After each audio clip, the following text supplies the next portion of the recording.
UK YouTube channel, the channel dedicated to money and mental health. Tonight we are live with Christos from the Christos song. Christos is here to talk about Amazon and reselling on there and to offer a different perspective to the usual eBay stuff I talk about. It'll take a minute or two for the notifications to go out, Christos, for people to come and join us. So we'll see those numbers start to increase in a bit. Okay. But, so we won't properly introduce you yet. Looks like we've got 5 people watching so far. Come say hi if you're watching in the chat. Yeah, looks like we've got Rebecca, Vintage Vandal have both joined us. So we've got 11 people. Ada's joined us. So yeah, people are starting to join in now. So yeah.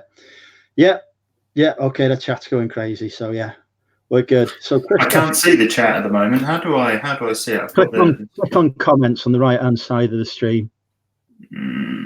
Could have comments, banner, brand, private chat. I've got none of that, mate. I've got private chat, but that's it. I'll load the YouTube up in a minute. Should have comments above it as well. We've got loads of people sneaking in. We've got Chris B. We've got Nicola Pincarpi. We've got Tommy. Notifications have made it to the state. Left hand down a bit. That's an interesting name. We've got Rach. We've got Tea Cakes. We've got the Devon Twins. We've got Instagram. Something I'm no longer on. So yeah, we're good. All right. Feel free to say hi and introduce yourself. Okay, guys. Name is Christos. I am a full-time web developer. I am a part-time Amazon FBA, part-time YouTuber, and I'm also the co-founder of the Facebook group, the Amazon Reseller Network, that has been running since about April, May this year. And that's about it. I've been on YouTube since January. I'm still learning the ropes. This is actually the first time ever I have been live on YouTube. I've done some Instagram lives, but Andrew has the pleasure of the debut show myself. So we've been talking about it for a while, haven't we? So it's good to finally get on here, and I am excited to talk to everyone. Yeah, looks like we're getting some people piling in as well. We've got Richard and Danny just joined us. Hello, both. Fellow money mentalists, of course. Kirsten has joined us. Hi, Kirsten. We're up to 23 so far. We do normally hit about 40 to 60 people for these streams. I've dropped a link below to Christos's YouTube channel as well. So if you're over the course of this, hi Lisa, over the course of this, you want to give Christos a subscribe, I'm sure he'll be more than happy about that. Makes many videos about Amazon, walking around shops, pretty much the same stuff I do, really.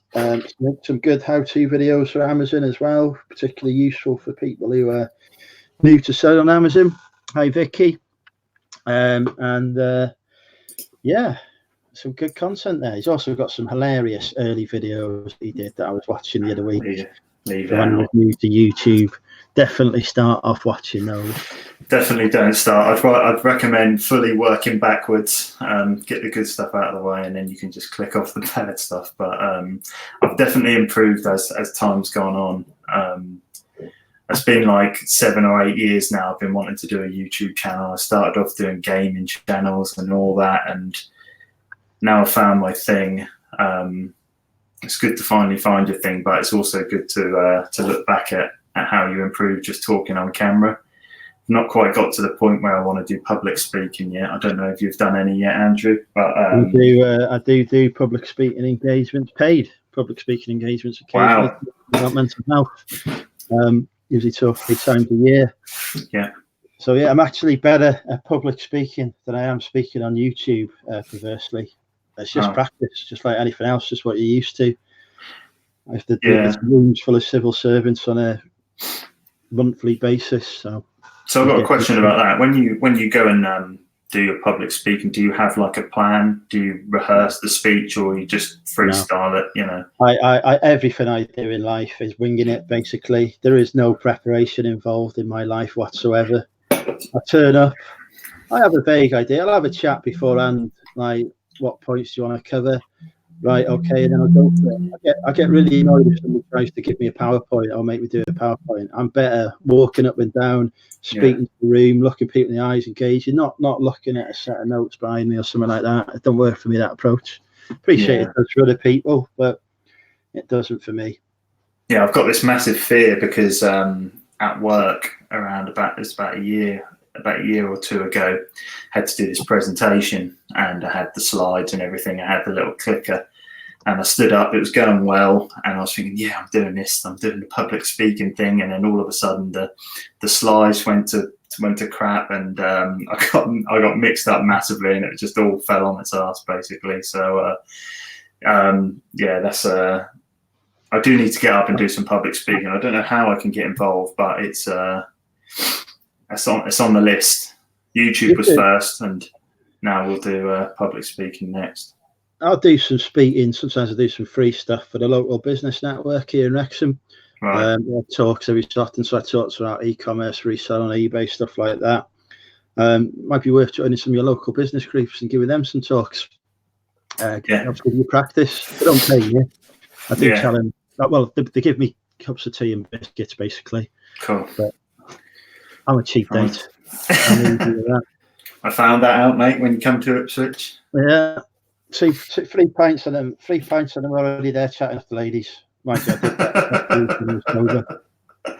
Brilliant. So it looks like we've got KFC with us, Lisa with us, Kath with us, and Vicky just joined as well. So hi, ladies. Stu's joined us. Hi, Stu. This is for Christos, for those who haven't met him before. He's already introduced himself, so you know that's what you get for turning up late. You're getting missed out on that. But yeah, Christos, so you're a web developer by trade. Yeah. But you're selling on Amazon. So that what's led to that? What's made you go into that side of things, Christos? So I've always been a little bit entrepreneurial. So I've only actually been a web developer for about 4 or 5 years. And as soon as I started my web development job, the entrepreneurial side of me kicked in and realized that I could start designing websites in my free time. So I started doing all that, started making a little bit of money from it. But then quickly I realized that web development isn't really my passion. I do enjoy my job. But I've always sold on, it's not on Amazon, sorry. I've always sold on eBay, always sold like my old computer games when I finished with them, completed them or whatever. And I've always had that experience on eBay. And then I'd always been watching Gary Vee. Everyone I'm sure has heard of Gary Vee. He's always coming out with entrepreneurial stuff and that. And then I came across Reezy Resells. If you haven't heard of Reezy Resells, he's a reseller on Amazon. He sells used books, and he's got a massive YouTube channel now. But I found him when he was at about 20,000 subscribers, and he was actually being interviewed by Gary Vee, and he was talking about Amazon FBA. And from then, I was just hooked. I was watching his YouTube channel. From there, I pretty much, after watching that interview with Gary Vee, I went home that night because I was watching it at work. I shouldn't have been doing that, but I went home that night, got everything in my house that I didn't use anymore, because that was one of the things that he'd advised for people that didn't have the money to start. So I had the money for other things like bills, but I didn't really have any spare money to put towards a business. So I went home, grabbed everything in my house. I had an old iPhone, I had a load of textbooks, a load of software development books, which are really good to sell on Amazon, by the way. And I sold everything on eBay, got myself £400 or £500.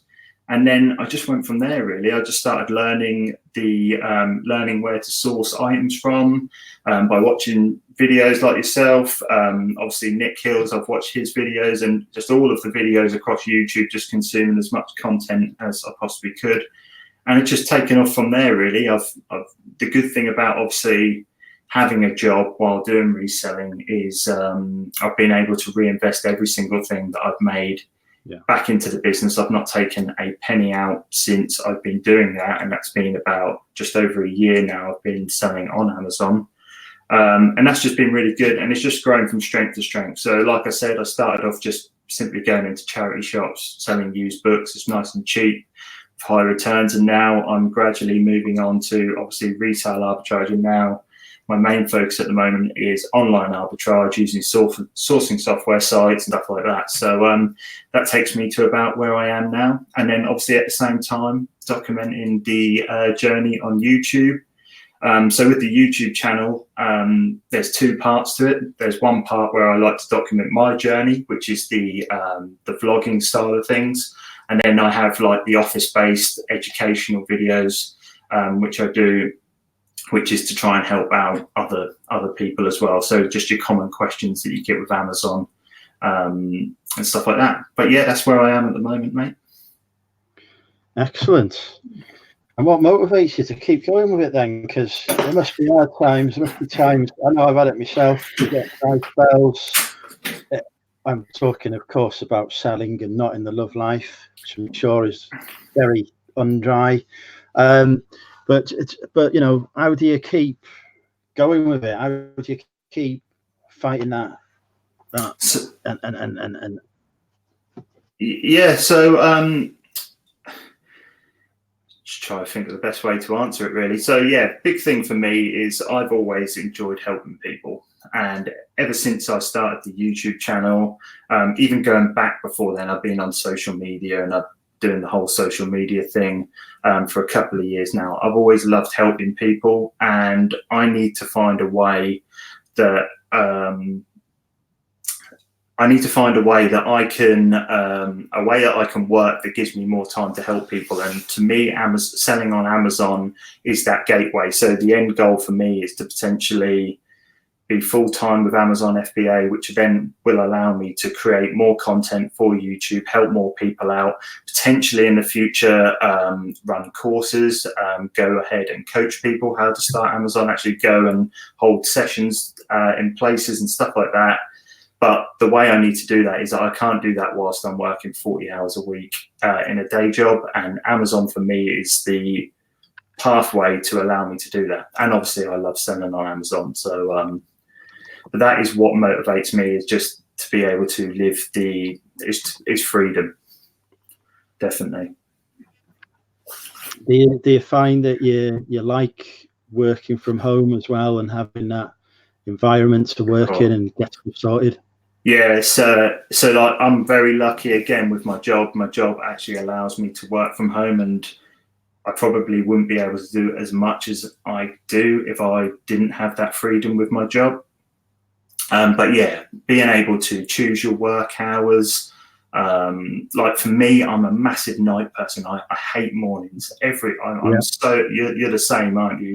Yeah, I hate mornings. They don't exist to me. Yeah, so like I know a lot of people. Most people I talk to in the Amazon scene are very much morning people. They're up at like 4 or 5 o'clock, and then they're in bed at 9. I just can't do it. I've tried so hard, and like I'll be able to get up at 5 o'clock, but I still just won't be able to go to sleep until at least 11 or 12 at night. That's exactly the same for me. I get up early. If I get up early on a Sunday to go to car boot at 5 o'clock, I'm still not in bed before midnight. Can't do it. Exactly, yeah. Just a waste of time. Jasmine has got a question for you. She wants to know how long has it been going? I think she means how long have you been doing Amazon for? Yeah, so yeah, like I said, I've been selling on Amazon for just over a year now. I've been selling on eBay on and off all my life. So, as long as eBay has existed, pretty much. But yeah, Amazon, I've been in the game for just over a year. Fantastic. So I'm assuming that initial investment of, what was it, about 500 quid you started with, grown substantially since then. Sorry? I'm assuming that initial investment you started off with of 500 quid has grown massively, obviously, and you've not had to reinvest as such because the profits you're making are what's pushing that business forward. Absolutely, yeah. After obviously having a chat with yourself, actually, we were talking about tax things, what we won't get into on here, but yeah, like I say, every single thing that I spend is completely reinvested, and the more I sell, the more I have to spend because I want to keep growing the business. So it's hard to actually see in terms of a monetary value how well you've gone, because a lot of your money is tied up in stock. But the way I judge it is how much inventory I have in Amazon. So when I was starting out, I only had maybe say this for 40 items. Now it's growing up to 200, 300 items or different SKUs. And then you've obviously got multiple quantities on top of that. So it's really hard to actually work out how well you're doing when you're scaling up, I find. I think as well, though, the fact that you're able to invest some of that money into tools that help you with your business as well, that's a good sign of how it's growing. For myself, I reinvest everything, which has led me to this crazy position where I've got rooms full of stock all around me, as we can see, and I have to keep reinvesting. But I've got a shipping container now, which is paid for by the business, that has stock in it. My housemate is moving out next the end of this month, because he's moving in with his partner into their first home together, and I'm in a position now where I don't need to replace that income from him, because the money that comes in from eBay is more than sufficient to make up for that. So, and that was all from starting with a couple £100, I think it was £250 investment. It's amazing how quickly it actually does scale up. That's crazy. I've got, thousands and thousands and thousands of pounds worth of stock just lying around me at the minute, that's not even listed. I've got Apple laptops here and stuff that I haven't got around to listing yet, and retro ones that will only increase in value. So I could just pull out games like that. I've done over £100 in profit in game sales just today. So, but it's another £100 then that I've got to reinvest to grow the business as well, which then means I get another load of stock taking up room. So I might have to get a new shipping container soon if it carries on. Why not? And I guess the key difference is that with the Amazon, at least you don't have all that stock around you. It's gone to someone else. Yeah. They've got all that. Whereas on the seller, you've got to deal with these piles of stock, and you've got to take the time and effort to list it yourself, and then get it shipped out, photograph it. It's a lot of effort, a lot of work. Yeah. But, so that was one of the things I was going to mention when I was saying that. Even when I first started out selling on eBay, just building up that initial capital, and I was getting those orders come in, even at that stage, I was struggling to keep up with the orders just at a really small scale. I'm talking maybe 4 or 5 orders a day. Even at that scale, working the full-time job, trying to run the YouTube channel, Instagram, everything else, it was just so hard. But like I say, I think I mentioned to you before we came on there that I'd had 13 sales today, and that's it. There's nothing else to it. It's just, unless you get a refund, you have to bring it back. But that is what it is. And I absolutely love eBay. But like what I say to new starters that always get in contact with me is, do I start with eBay or Amazon? And the first thing I ask is, how much time do you have and how much space do you have? So for me, I'm in a 2-bedroom apartment. I've got literally a corner there that is the only space for any kind of stock. And that stock normally sits in there for a night and is gone the next day, Whereas eBay, like, as much as I love it, it's such a good platform. I just don't have the room for it at the moment. And it'll be something that I'll diversify into once like I say, looking at storage units at the moment. And just for that, yeah. And then the problem as well, having your stock off site, you have a slow sales day, you've still got to travel down there for maybe one item to sell. The next day you might have 20 sales, great, but it's not consistent, and it takes the same amount of time to go and get one thing as it does to get 20 things. Yeah, I'm quite lucky. I've got I live in the centre of Norwich, and there's a massive big yellow storage centre about 100 yards from my flat, but it's so expensive, big yellow storage is. they had like a 3-month deal. I think it was at like 50, 60 quid a month, but then it goes up literally at like almost triples or quadruples in price. You've got to play them off against each other. So yeah, you got to say, well, hang on, so and so down the road's offering me a better deal, you know, and getting competing with each other. That's how I've got that's what I do with my guys. Every so often they start making noises about putting the rent up, and I say, oh right, okay. I said, well, it'll only take me a day to move my stock out and put it to somewhere down the road. So I'm really not. So I'll just go and do that if you want to increase the rent, and then it soon stops them talking about it. Mm-hmm. I mean, I am paying 10 quid. I do point out to them I'm paying 10 quid a month more to him than I am than I would if I went down the road anyway. Mm-hmm. It's a tax deductible, so I'm not really going to worry about 10 quid a month. But I don't tell them that. I'm just like, oh yeah, this is like 120 quid a year actually you're costing me. So don't you be putting the rent up? Yeah.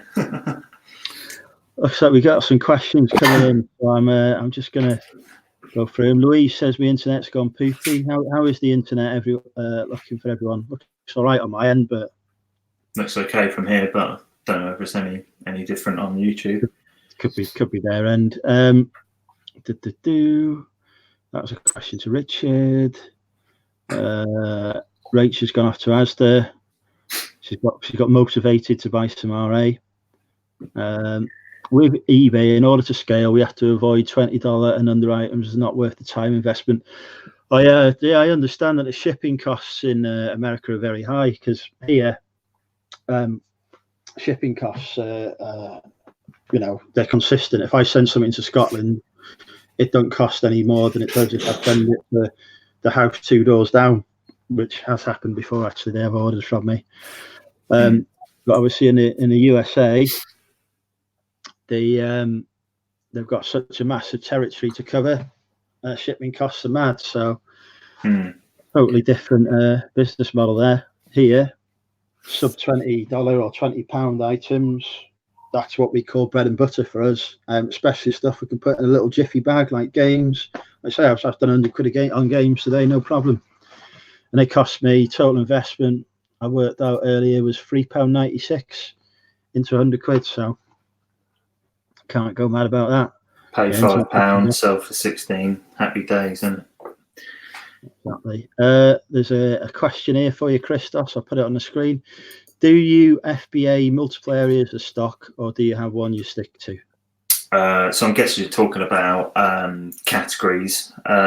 So when I first started, it was just mainly books.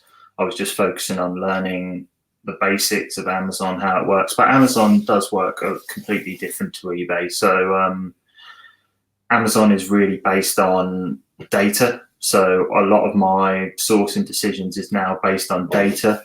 But if I was to give any advice to a new starter, I would say stick to one niche. So I'd normally say start with books, low cost, high returns, then move into something that you're interested in. One thing I knew a lot about was toys and games. It's quite a popular category, but now it's pretty much anything and everything. As long as the numbers match up, then I'll happily sell it. So we'll get into it later on, but I use a sourcing software and they'll basically send me deals throughout the day.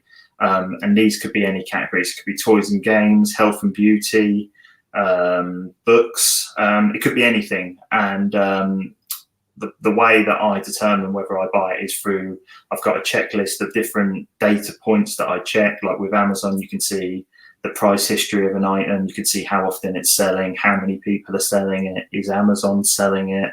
So many different things that you just have to learn as you go. But the best way to learn is probably by sticking to a category and then learning it. So yeah, in answer to your question, I started off sticking to one category, and now it's just a mix of everything. If I was to say what my stock looks like at the moment, it would probably be 10% books, 60% toys and games, and then 30% health and beauty. But it's gradually going over to the health and beauty department more and more as it will stick at toys and games until Q4 finishes this year. But next year, the goal will be moving more towards like health and beauty, food, different things like that, because the competition in the toys and categories, the toys and games category, sorry, is quite high, because most new sellers, first thing they think to sell is, right,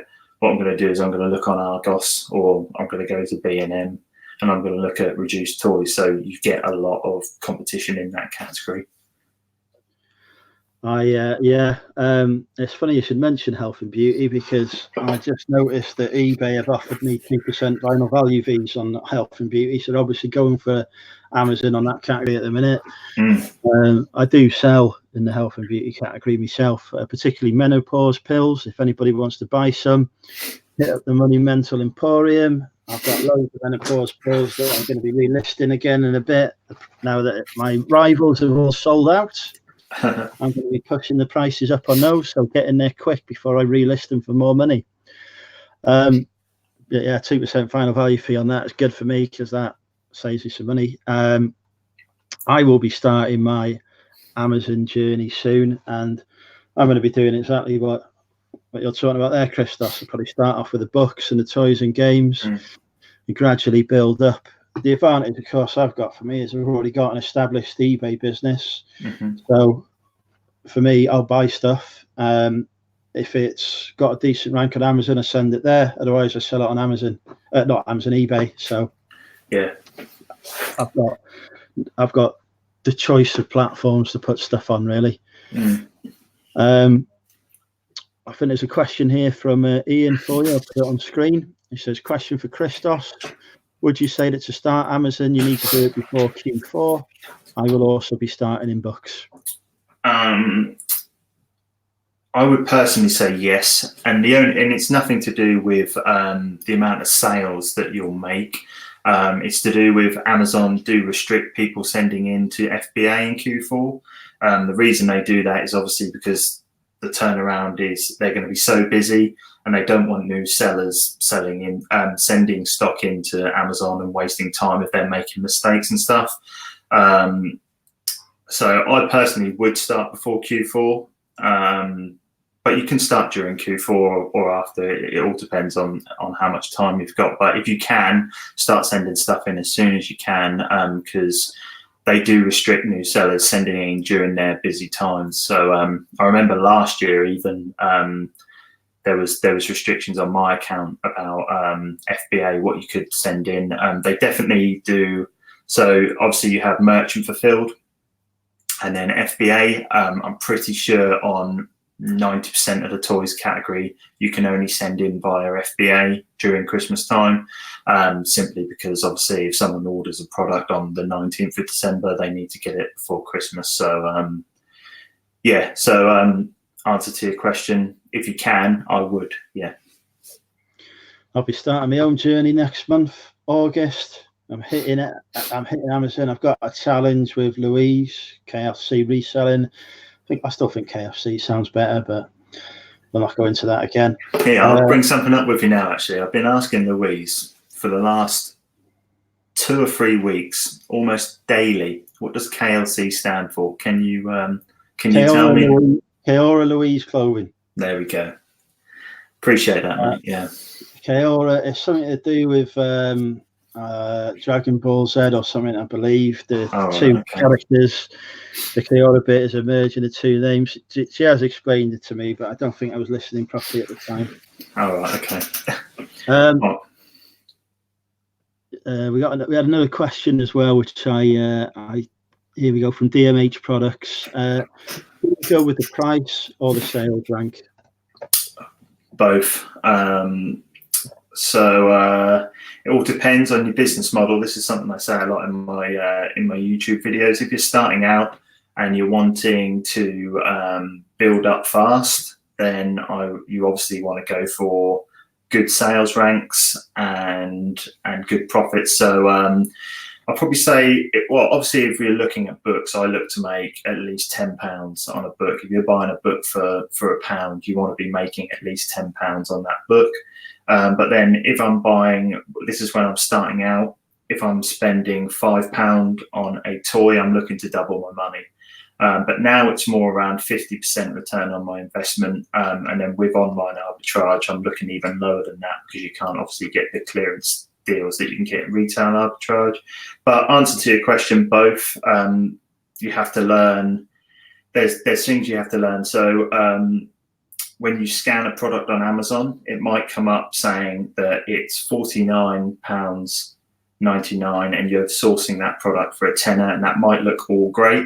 But what you don't know is that how many times is that product sold at $49.99? That product might have just been put up to $49.99 because there's only one seller on that product. And that's when things like sales rank charts like Keeper and Helium 10 come into play, because you can actually look at the history of that product and see what price it sold at and how often it sold at that price. But they're all things that I go on about in my YouTube videos. I'm not going to go into that in here, but yeah, I look at both. Fair enough. Yeah, that ties in with the point that Tommy made about sales rank is only rank at the exact moment. Keeper is what's necessary or something similar. Absolutely. So that was probably one of the biggest mistakes that I made when I first started. I would scan something and I thought the sales rank was static, and it's not. You could literally scan that product the next day.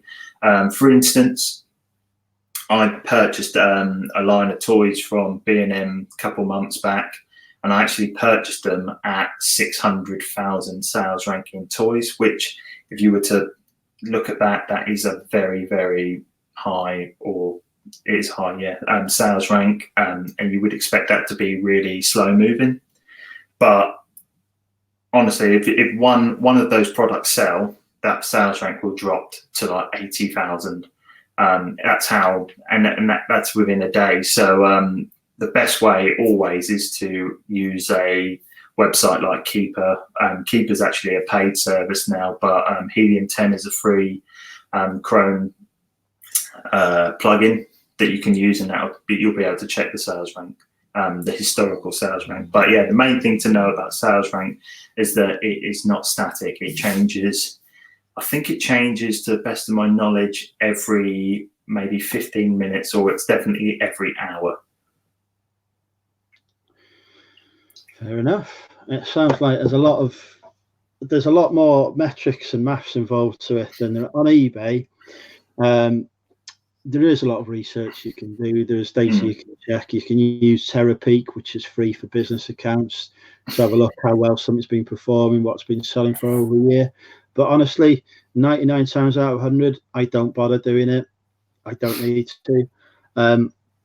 I don't mind. But on eBay, you can sit on items for months and months and months before they sell. And as long as you've got the storage and the space to do that, it's not an issue. Obviously, on Amazon, you're being charged for those storage fees, so you want the stuff that moves quickly. Yeah, but the same does apply to Amazon as well. There are items now that I pick up, and your research doesn't have to be as extensive from when you're first doing it. It's all just a learning curve. When I first picked up the Amazon app, and I was looking at all these videos talking about how to analyze data, it all seemed so like foreign to me, and it is quite overwhelming and quite scary. A lot of things that I get from especially eBay sellers wanting to convert to Amazon, they think it's quite overwhelming. But there are so many tools out there that can help you with that. A lot of free tools as well, like the Amazon app itself is just such a help. Obviously, that will tell you exactly how much profit's in there. It will tell you how much it's going to cost to ship roughly based on how much it weighs. And yeah, all you really need to do is set yourself maybe a criteria that you want to stick to, and then just work off that, and you'll find. But it's just like anything. You just have to learn it. You will make mistakes. I made plenty of mistakes, but Amazon is all in, like I say, it's all the time. The only thing obviously there are other things you need to learn, but the main thing you need to learn with Amazon is how to analyze a deal. If you can analyze a product, then it's very, very hard to lose money, make it selling on Amazon. So be a good analyst, source well, and you'll sell well. Rinse and repeat, and that's it. I mean, it does feel to me it is a different business model. I mean, if we talk profit margins or return on investment, for example, on today's sales, the percentage is unreal. With we could be on 10,000% or something like that. You would never achieve that on Amazon. With books maybe, but if you're doing online arbitrage, it's just not going to happen. I think that's what a lot of eBay resellers will struggle to wrap their heads around, is that they're not going to see that 200, 300, 400, 500% return. We're talking 20, 30%, and that's a good return then. And it becomes more about shipping and the volume. The more volume you can put through, the more money you're going to make. Absolutely, yeah, absolutely. And I'm sort of thinking myself, as I gradually move towards full time, I'll probably go down the wholesale route, because there are some good wholesalers around here that I'll buy in bulk from and sell stuff. I went to meet one today actually. Had an interesting chat with him, but they actually do. The other thing is, a lot of them do FBA themselves and stuff now. So he's saying to me that so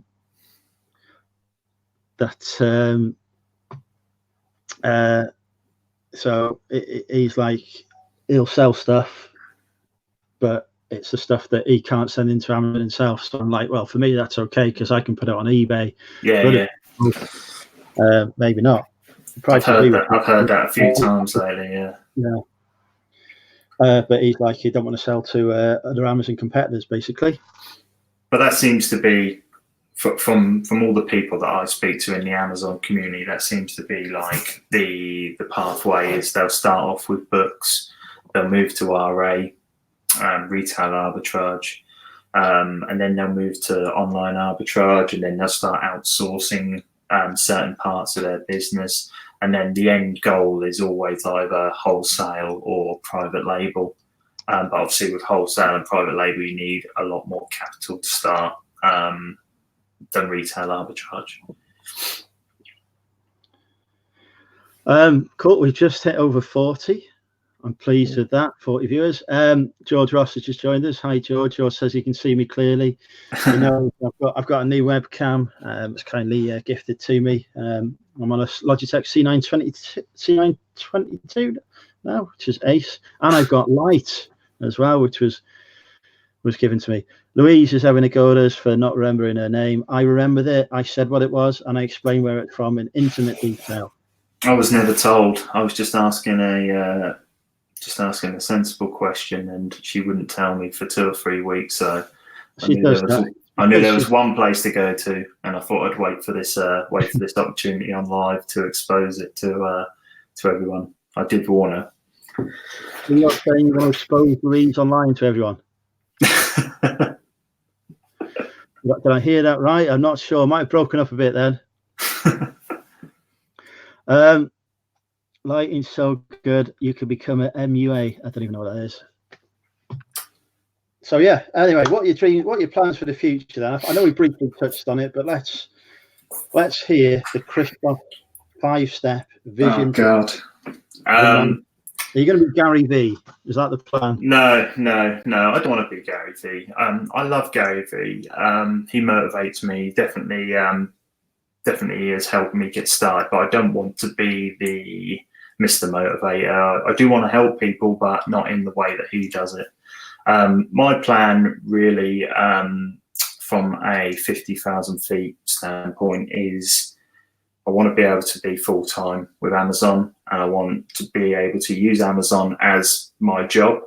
And then obviously with Amazon being my job, that's going to give me a lot more time to focus on being a YouTuber, helping people out, eventually maybe setting up some sort of academy or something to help people get started with an online business, whether that be eBay or Amazon.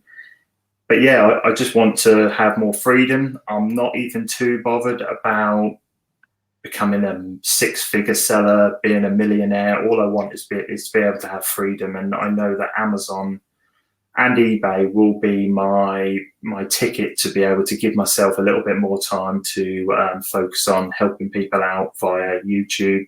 And like I said, potentially a course. So that is the long-term plan at the moment. Obviously, people's plans always change, but I've been stuck on that one for a good 6 months. So it's looking like a solid one at the moment. Yeah. What about you? My eBay. So I quit Instagram the other week, and that is actually freed up nearly an hour. I quit some of the other social media I was on as well. So it's like, as you know, so that has freed up at least an hour or two a day for me. And I've been reinvesting all that time into eBay.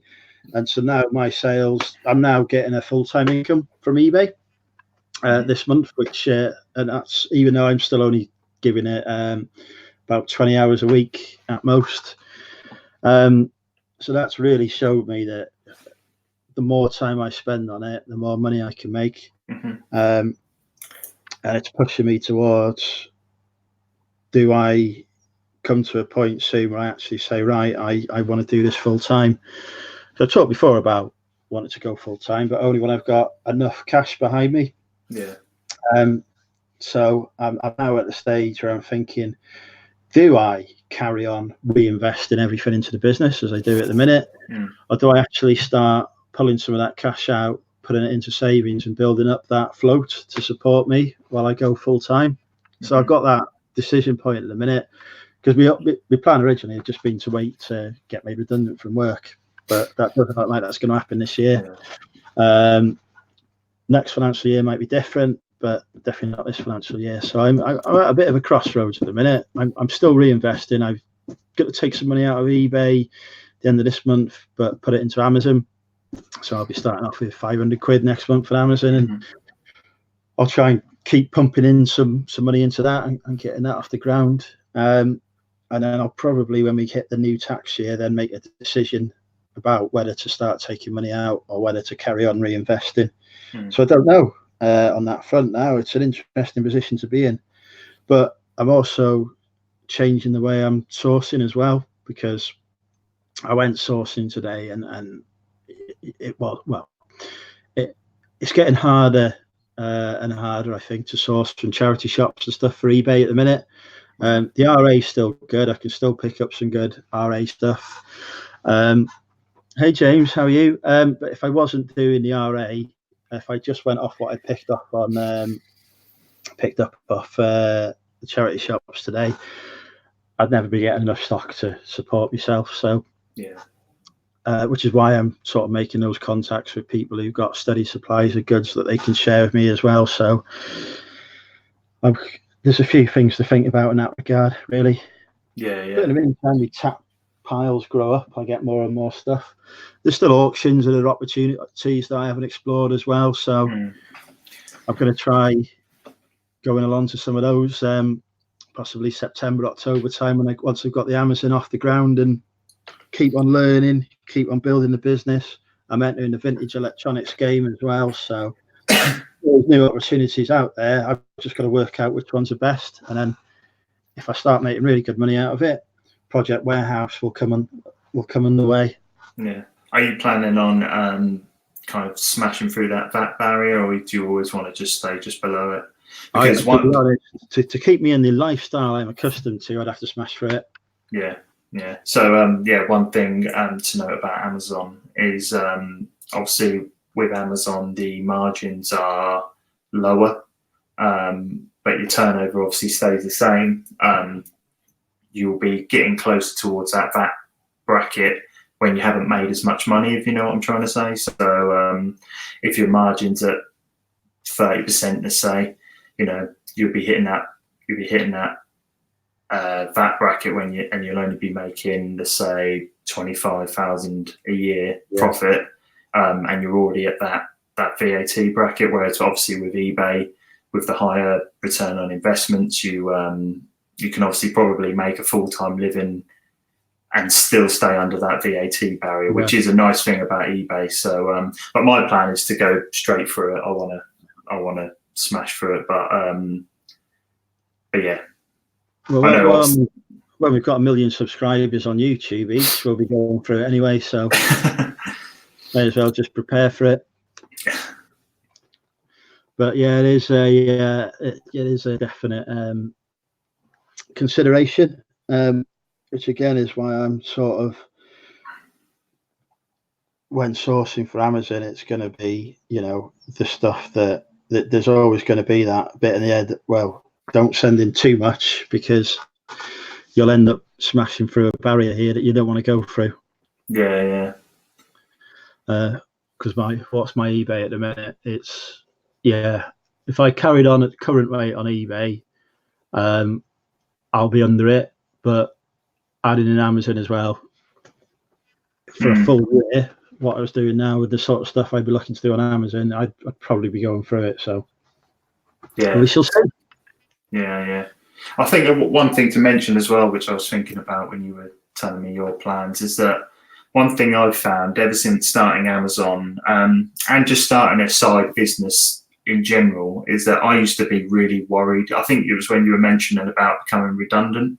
One of my biggest fears ever since buying a property and stuff, one of my biggest fears was being made redundant from my job. And not only, obviously, I do want to eventually quit the job, but a big thing for me is that I'm no longer worried about being sacked or being made redundant at my job, because I know that I've got the side business to be able to potentially get me over the line if things were to go to shit.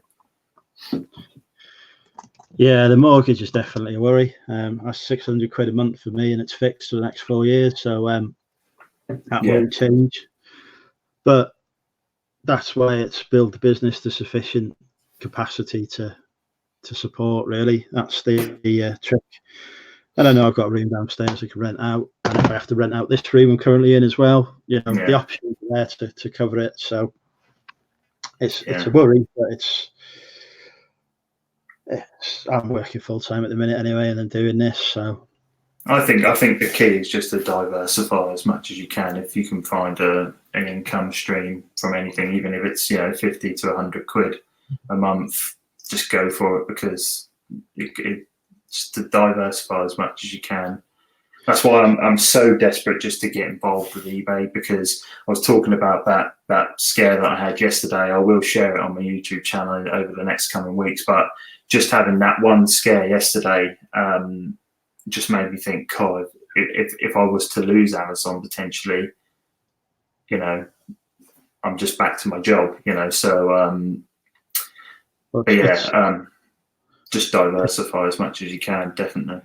Well, it's like before I was a reseller, I was doing mystery shopping part-time. I had some good contracts in there. I was the only one in North Wales. I had McDonald's. I had some good payers. I had McDonald's. I had all sorts. And I was raking it in. I was able to pay off a huge amount of my debts with it. But some other people started getting involved.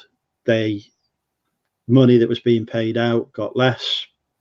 I was making less and less money from it, and the amount of time I was spending was still the same. And I worked out I was getting I'd started off getting about 15 to 20 quid an hour, and then it was less than half that by the end of it. So that's why I moved then into eBay and Amazon. Well, sorry, I haven't moved into Amazon yet, but I moved into eBay and doing reselling then. And I was doing that alongside the mystery shopping for a bit, but then eventually eBay just took over. But having that increased competition definitely made me think, you need to learn and do other things. Worst gets to worst, I go back to that and get some extra money in as well. So I've got the skills, the background, the contacts to do it. So every new opportunity you explore is something new to learn and a skill to add to your inventory, really. Yeah, so like I was saying the other day, I shut down my web development business that I was running. I had I think I was managing 15 clients, so I was hosting their websites for them, doing any updates. I'd designed them originally, but I just had to shut it down because just time, you know, and I'd rather focus on the Amazon business. But if I do go full time, then that'll probably open up the opportunity to do that again. So it's just good to have, like I said it before, just diversify as much as you can, and it just reduces the worry, you know. That's funny you mentioned. I had a website, the Money Mental website, which is still there, that was bringing in 100 to 150 quid a month for affiliates and such like. And other opportunities, paid posts and such like that was doing. But the amount of time it was taking, again, was more. I could have built it up and built it up and built it up, but the amount of time I'd have had to spend, I wasn't enjoying it either. It wasn't something I was getting any fun or satisfaction from. You know, I love sourcing stock. I love selling it. I love seeing it go out the door. That makes me happy. Writing a blog article don't know. Yeah, I've done the whole website thing like that as well. Yeah. Yeah, that was just one of my things that I tried, actually. Funny you say that. It was absolutely awful. I learned so quickly that it just wasn't for me. I decided to create a tech review website. I called it techhustles.com. I think the website's still up there. I might have taken it down, but the problem with it was that I wanted to do the whole, I wanted to be, I can't remember the guy. Is it Linus Tech Tips online? He does all like the computer reviews. I wanted to be that guy and just do some blog posts reviewing things. And then I quickly realized that I didn't have the money to buy the equipment. So I was, it lasted for about a 2-month period. I was writing reviews about things that I hadn't even really tried. I just used at my mate's house or something like that. Yeah. And it just didn't work. I don't like the whole affiliate marketing thing. I do like the affiliate marketing, but only things that obviously you use. So like, obviously I have made some videos on products that I use, like my sourcing softwares, but I'm making those videos, which is so easy because it was just like me telling you, I've spoke to you about them privately, and just making a video was just like explaining it to just a mate. Whereas before, when you're trying to do it about things you don't have a clue about, you end up writing a load of crap, basically. And you get people asking you questions about it that you don't know the answer to, so you're going to look for the answer. Yeah, that's it's definitely one of my biggest lessons in my journey so far. Like, if you're gonna promote anything, you've got to be making sure that you're using that. So that's my new number one rule. So I've been getting a couple of because like I said, there's so many FBA tools out there, so many paid services, so many free services, and I've been getting the odd message from people asking to do a review video, and they'll give you the affiliate commissions and stuff on that, and it just clashes with the products that I'm using, so I just turn it down now because there's literally no point. Because it's just the lesson was learned a few years back when I was trying to start that tech website. And I'm of the view of send me free stuff and I'll review it for you. So feel free to send me free stuff. I'll happily review it. I get sent free stuff quite often and forget to review it, but we won't mention that. Just remind me to do it, and I will. If it's anything fizzy drink related, I've got you. You want Dr. Pepper to sponsor you? Believe it or not. So well, that would be the dream, mate. I'm actually on Coke Zeros today. We run out of Dr. Pepper Zeros in Morrison's. Probably me. I took the last couple yesterday, but cool. If I got a sponsor from Dr. Pepper Zero, cool, that'd be a game changer. I'd be able to quit my job. The amount of money I'll waste on bloody Dr. Pepper Zero, mate. Jesus. You need to go to a proper supermarket like Aldi and forget about this branded stuff. Oh. Aldi if Aldi were to sponsor me, I'd be so happy. I love Aldi. I shop at Aldi every single day. There's an Aldi next door to my work. But I've got my limit with Aldi. As soon as it gets to the cola and fizzy drinks, I've got to have the branded stuff in that. Stuff. I love all the food from Aldi. I got my lunch from Aldi today. What did I have today? I had I had Korean barbecue with rice. It was amazing. Have you had it? Guess what I've got for dinner tonight? What? Korean barbecue beef with rice. Is it from Aldi? Well, yeah, will be. Yes, Yeah, Aldi's next to my house. the little ready meal. Yeah. Yeah. Yeah. I'm hoping it's good. I've not tried it yet. You're gonna love it, mate. You're gonna absolutely love it. They once sold me a katsu curry that was horrible, so yeah, I've had to have words with him. Korean barbecue and then the king prawn linguine as well. King prawn linguine from there. Don't do prawns, but I do like the specially selected Tuscan sausage pasta thing that they do there. That's very good. I've done that on Cooking with Andrew before. Really? I have. Yeah, obviously I hand prepared it myself, of course. Like all ingredients on Cooking with Andrew are hand prepared. Hey Z, how are you, mate? Okay. Louise had katsu chicken tonight, apparently. Probably not from Aldi, though. She's probably some actual cooking involved with that. She's a waitress girl, isn't she? Waitrose, I don't know. I didn't pay attention. Do they have them in Birmingham or not? I'm not sure. Probably not the bit she lives in, to be honest. As I understand it, it's the poor people's area that she's in. Sort of like those Christos living in our ivory towers, you know. you with your view over Carrow Road, me with my view over the Welsh Mountains. It's a nice view from this room, actually, because I'm 3 stories up here, so I can see quite a way. I can also see my hated neighbour's flat, who's a disablist and doesn't like me for being disabled. But we'll not talk about Bex loves katsu as well. We've got a couple of minutes left, so because I've got to go and get all these mad orders out. What did we want to cover, Christos? Anything that you want to cover, Christos? I don't know. You sent me a list. I think I've answered all the questions in your list. Did anyone have any questions in the chat? Is there any questions in the chat? Rebecca says she wishes she could shop at Aldi or Lidl, but Tesco offers £1 delivery service and get up 2 flights of stairs. Fair enough.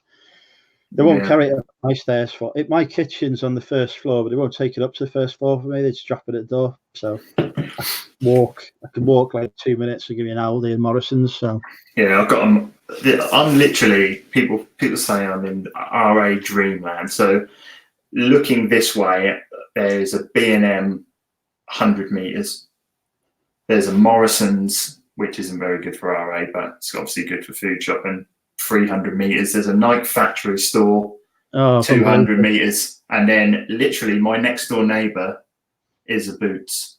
So like I literally live like Riverside area of Norwich and just behind a retail park. So it is ideal. Like the convenience is unreal. But yeah, if I could shop at Aldi full time, I would. They're in America as well. They're all over the States. Yeah, they are. I've been to the American one. I'll tell you what, though, the amount of preservatives in the American food is unreal. Not a fan. No, not at all. Oh, I've got my low battery warning as well, so we're going to have to wrap up. There was a quick, that's the wrong one. There was a quick question there from Vintage Vandal. At what point do you stop concentrating on growth and concentrate on an income? To me, or? Well, for me, the answer is when I go full time. Yeah, same. I personally haven't taken a penny out of my Amazon business yet. Everything that I've earned, everything that I've literally got a separate bank account, which is my business bank account, and I haven't withdrawn from it since starting over a year ago. So everything that I get goes straight back into stock, or maybe equipment for the business. And yeah, I wouldn't. I wouldn't take any money out of it yet. But as soon as I go full time, that's when I'll start concentrating on income.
Hello, folks. Sorry, I think we might have lost Christos. The internet just went. Apologies for that. Hopefully you can all hear me. I don't know where Christos has gone. It seems to have disappeared.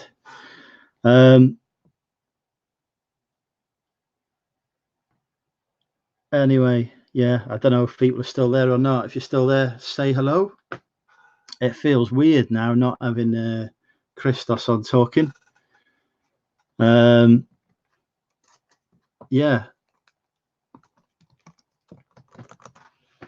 All right. Well, that was Christos anyway. Yeah. Thank you, Christos, for joining us and sharing the details of your Amazon FBA success. And I'll speak to you all soon. Don't forget to give Christos a subscribe. You'll find a link to his YouTube channel just below. Oh, there's Christos. He's back. You're back. What are you like? The battery went. Honestly, right? This laptop battery lasts about 5 hours normally, so I assumed it would be the same on YouTube. But obviously, YouTube kills the battery as it only just lasted over an hour. Ah, well. Nightmare. I've already said goodbye. I said goodbye. Christos, just before we go then, do you want to tell us what videos you've got coming out on your YouTube channel? Yeah, so I've got, let me think, I've only got one that's actually filmed at the moment. That's coming out in a week's time. That's just going to be a RA sourcing vlog. But I have a full series all about online arbitrage coming out soon. So how to source products online from home, and everything around online arbitrage. So it'll be focusing on literally running an Amazon business from home. And then it'll just be sourcing vlogs as and when. There'll be one being filmed on Saturday.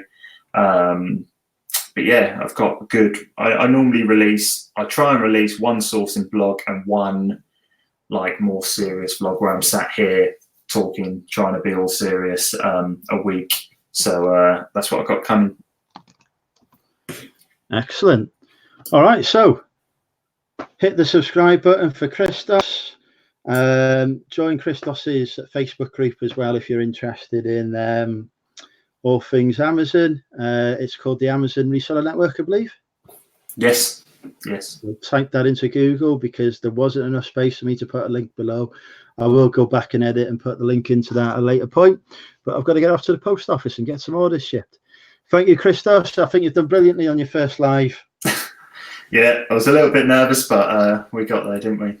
You tested me a few times. Yeah, a professional who never runs out of power or anything else. It's what we call in the business a George Ross, that is.